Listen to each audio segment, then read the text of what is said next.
Bon, je vais voir si j'arrive à prendre la dernière trade aujourd'hui, hein. Alors, sur un écran, j'ai ça. Alors, c'est sur le l'OIM, hein, session US, night session US. Je fais que l'OIM ou l'ESP. Je vais pas m'encombrer avec autre chose. Donc là, j'ai le l'OIM avec les niveaux market profile et le footprint. Sur un autre écran, j'ai le footprint du SP. Parce que Transact est parfaitement suffisant pour analyser le footprint des indices américains, comme j'ai expliqué dans ma première vidéo. Après, si vous voulez passer à d'autres indices comme le DAX ou d'autres actifs, il faut passer à des flux professionnels comme EQFeed. Moi, j'ai un abonnement EQFeed qu'il faut que je renouvelle. J'en ai pas besoin pour faire ces vidéos. Hop, je repasse ça à côté. Sur les indices US, Transact est parfaitement suffisant. Bon, alors donc, s'il y a un trade à faire, je le prendrai. Et je suis fatigué ce soir. Pour l'instant, la journée n'est pas mauvaise, hein. J'ai fait 192 dollars. Le PNL de la journée s'affiche ici, dans le DOM. Vous prenez n'importe quel DOM, de n'importe quel actif. Et vous avez le PNL de la journée qui s'affiche sur Ninja. Ce soir, je traite que sur Ninja. Je suis chez AMP avec le flux CQG et plateforme Ninja. Et là, c'est la plateforme Sierra que j'ai à part, indépendante. Mais ce soir, je ne traite pas sur mon compte Infinity, juste sur mon compte Ninja. Quand je fais les deux en parallèle, c'est pour comparer l'exécution des flux. Souvent, j'ai un flux différent sur chaque plateforme. Et je compare l'exécution. C'est très important, l'exécution. Alors, à tout à l'heure, s'il y a un trade à faire.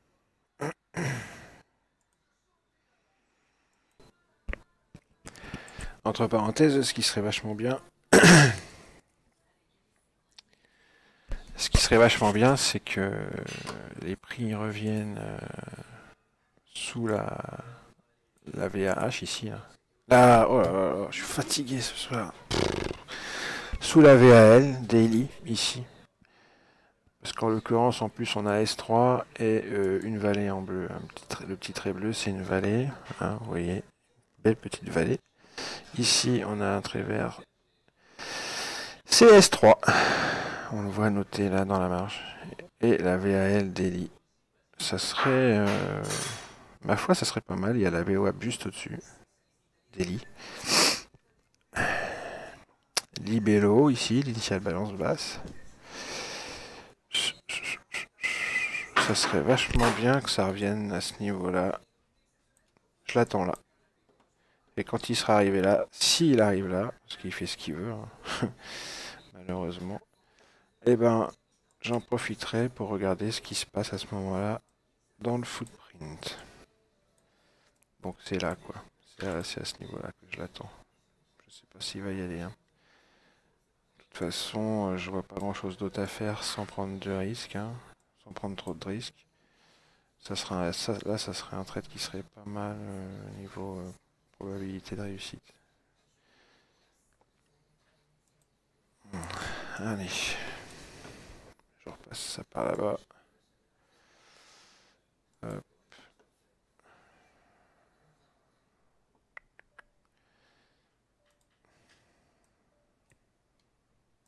Tout à l'heure.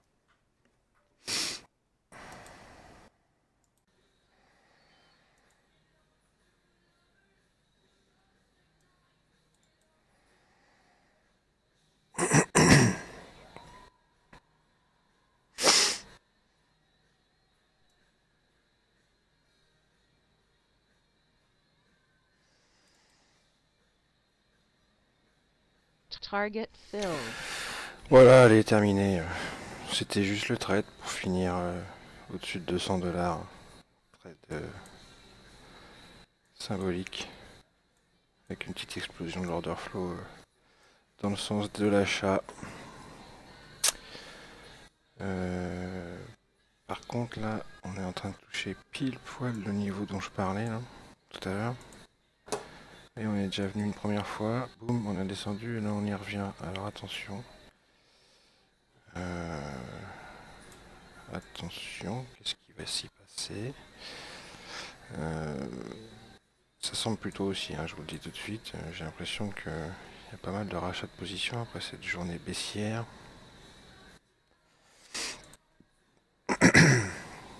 Malgré tout, vous pouvez faire quelques ticks encore.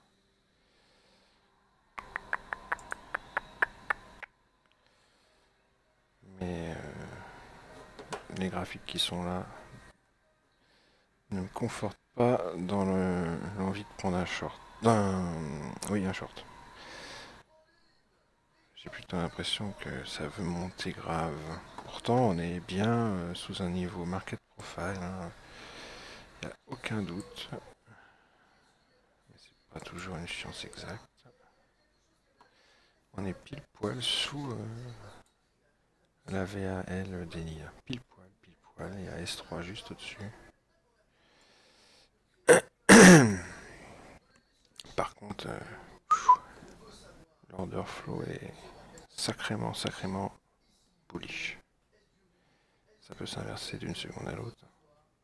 Puis il est tard. Il est tard. Donc, rentrer maintenant, c'est un peu de l'inconscience.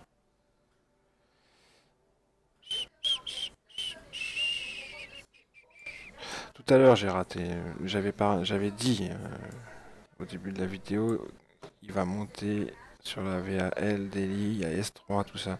Il l'a fait, j'étais pas devant l'écran, j'étais en train de manger, je suis dégoûté. Dégoûté parce que... Bah... Il y avait quand même une vingtaine de ticks à prendre, tranquille. Maintenant c'est trop tard. J'en ai pris 2 ou 3 à l'achat, pour faire les $200. 212 exactement, 50. Mais à cette heure-là, il y a trop d'incertitudes. Je ne vais pas faire grand-chose. Là, je pense que c'est bon, la journée est finie. Ou alors il faut une petite mèche au-dessus de ce plus haut, histoire de piéger du monde et y redescendre. Je sais pas, ça m'énerve.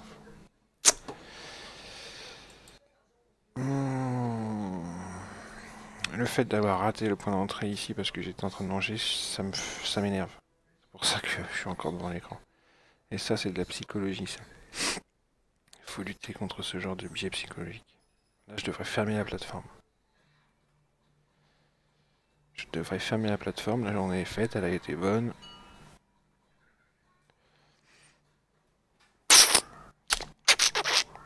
Ah, ils vont redescendre, ils vont craquer à la baisse, tu vas voir.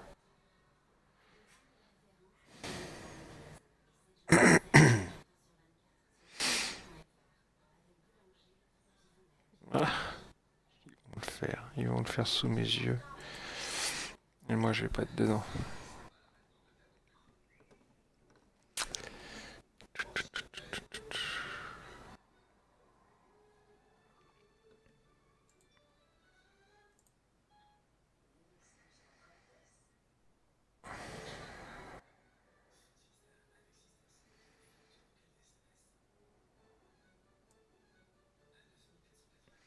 Donc les 3 ticks que j'ai pris à l'achat là, j'ai pris le trade évidemment avant d'allumer sur enregistrement, hein, parce qu'on peut pas tout faire en même temps, surtout quand c'est du réel. Merci bien. Si certaines personnes qui ont la critique facile trader, ils sauraient que on peut pas tout faire en même temps, qu'on doit être concentré et à ce qu'on fait.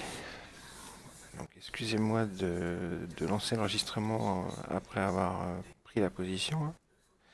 Au moins vous voyez la sortie de position, c'est déjà pas mal. Donc je l'ai pris parce qu'il y avait une explosion dans l'order flow acheteur. Vous voyez le petit snake dont je parlais hier, il s'est inversé là. Il y a eu une pointe et il est parti. Vous rentrez 3 ticks, c'est facile, 3-4 ticks. vous les faites. Là, il est en train de s'inverser. Et du côté vendeur. Donc faut le surveiller, hein, parce que si ça pète à la vente, malgré l'heure, ça peut être intéressant. Ça peut être intéressant.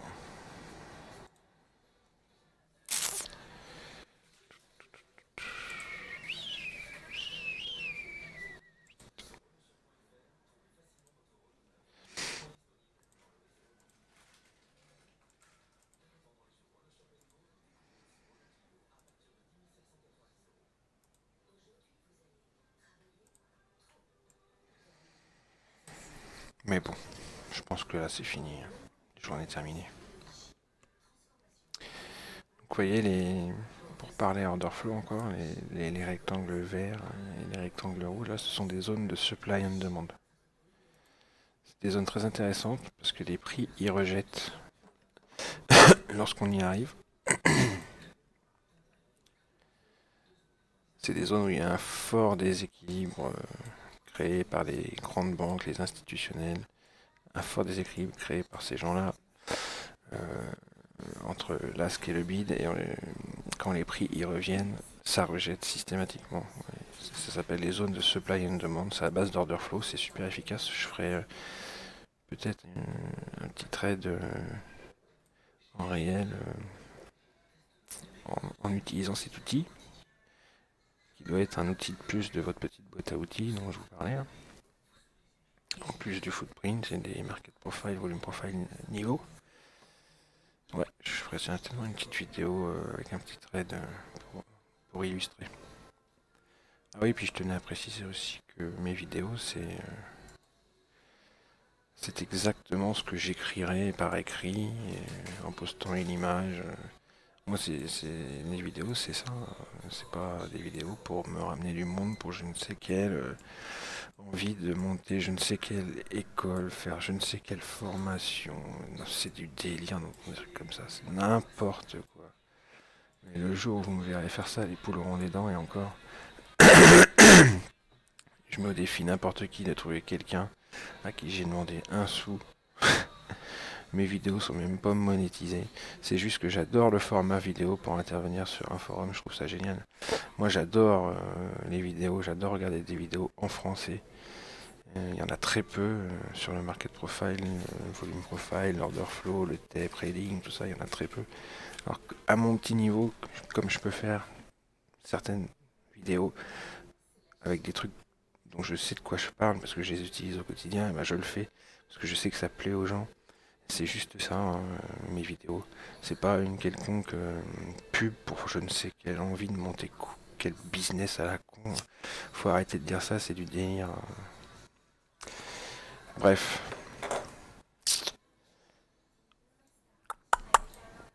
Bon, allez, on arrête là, il n'y a plus rien à faire. 22h09, moi je ferme la plateforme.